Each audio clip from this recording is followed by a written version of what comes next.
So for today's video, I'm going to be introducing here a car that you've seen on this channel before. I bought it a couple months ago.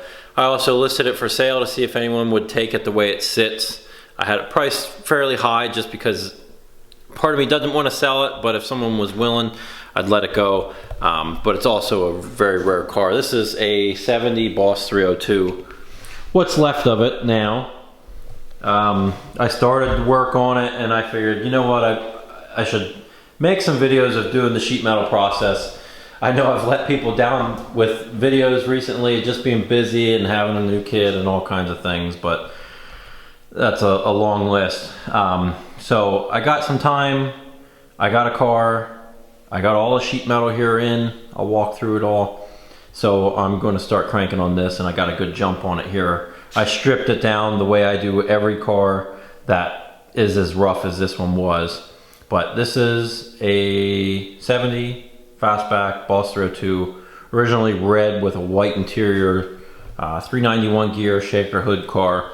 So I'm going to do the sheet metal work to get it ready for paint, and then we'll see how other projects that I have right now, how they plan out. I have the yellow Boss 302 all done. It's sitting over in the shop. It's registered for Meekum in Harrisburg here. Coming up at the very end of July, it's going to be a Saturday car. The lot number is 101 for Saturday. If you're interested in watching that, or if you're going to be there, you could check it out. It turned out beautiful. I'll have a video here in a couple days on that car because I'd like to get some footage out there of it so people that may be interested can find videos of it out there online.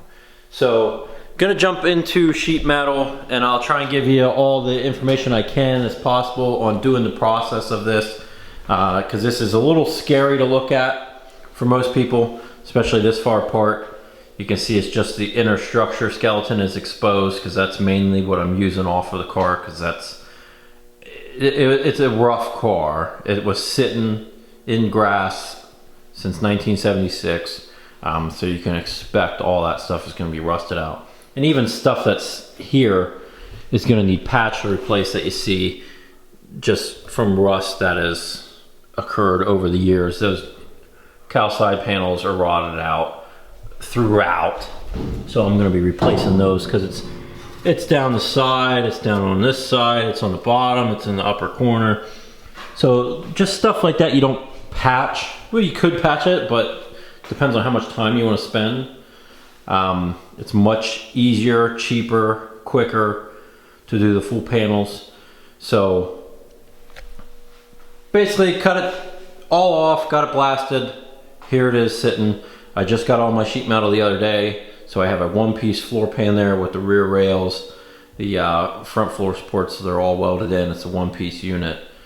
And so for the first day of work here that I'm going to show video on, it'll involve getting the body down onto the floor pan, which you'll see in the videos. I do all of this work by myself because I know I get messages from people saying about, oh, your team works pretty well. It's always funny to get those comments because it's just me here. You figure out ways to make things work. When a shell is this empty, I can lift it by myself if I stand in the middle and use my back on the roof. Or in this case, I'll lift it one side at a time. I'll do the front, do the back, and drop it down on the pan on the ground, and then I'll jack up the pan and put it back onto my stands at the height that I need it at. So if it's your first time doing a job this big, which is a huge undertaking if it's your first job doing one this big, I would recommend bracing a lot of the stuff if you don't know where things are supposed to be. But because I've done dozens and dozens of shells and sheet metal jobs, I know where everything's supposed to be.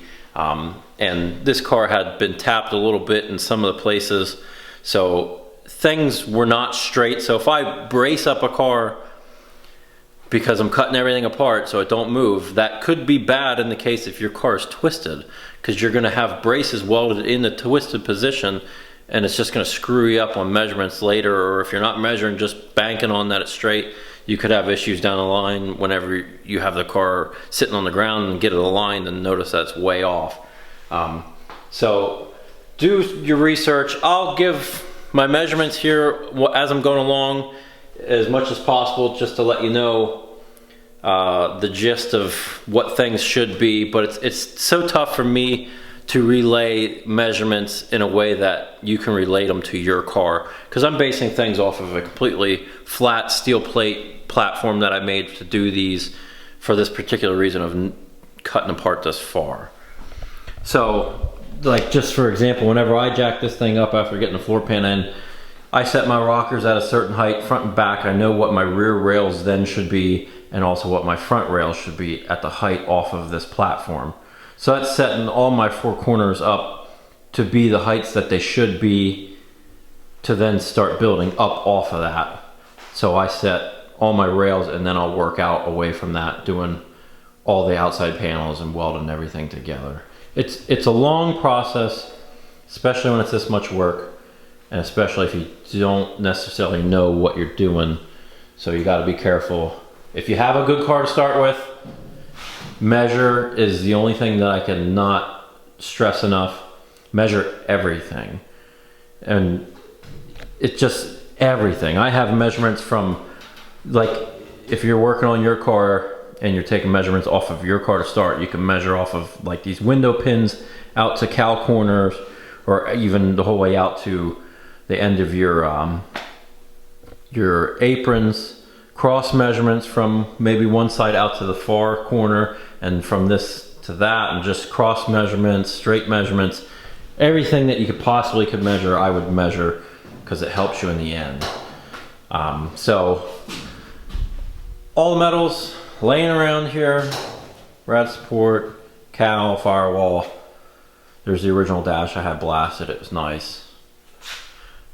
One-piece shock tower assemblies, hood, fenders, everything's in that pile. I have quarters and a roof over here. So everything's sitting here ready to go, so I'm going to start cranking on it and capturing everything in the process. So I'm excited to make some sheet metal videos. The point that I'm trying to do with these videos is to try and start really helping people that are doing it themselves, because to be able to do this, you can do it yourself. You can just get a small MIG welder. You can get them at Home Depot. My MIG welder is from Home Depot. It's a bigger version that they have. It might have been $600 or $700, so you can do a little thicker steel. But I had a 135 before that, and it works perfectly fine for all of the sheet metal on these cars. Because if you're sending your car out to get someone to do it, it's going to cost a good bit of money. So this is to help the people that are doing it themselves and want to be able to do it themselves. So hopefully this helps you in some way. But measurement is all you need to know. I'll be back here shortly with some new videos. This is just something I laid out. This is measurement thing too. This is for just a stencil that I used for a Boss 429 car that I cut apart a while back. Because these Bosses have the staggered shocks, it has this extra bracing in, and then there's one that welds below the floor pan. So you have to cut a hole in your floor pan. So I made up a template from that car I originally cut up. And they're not cut very pretty in those cars if you've ever seen one. So I have my measurements off of certain points, and I set my template in there and measure it out, trace it, cut that so I can raise this floor pan up. Just stuff like that. A lot of tips and tricks that I'm going to try and cover in doing one of these cars, and hopefully it helps you out in the long run. So I appreciate everyone sticking around watching this video. If you're new to the channel, I appreciate you joining. That's pretty much it, and I'll see you in the next video.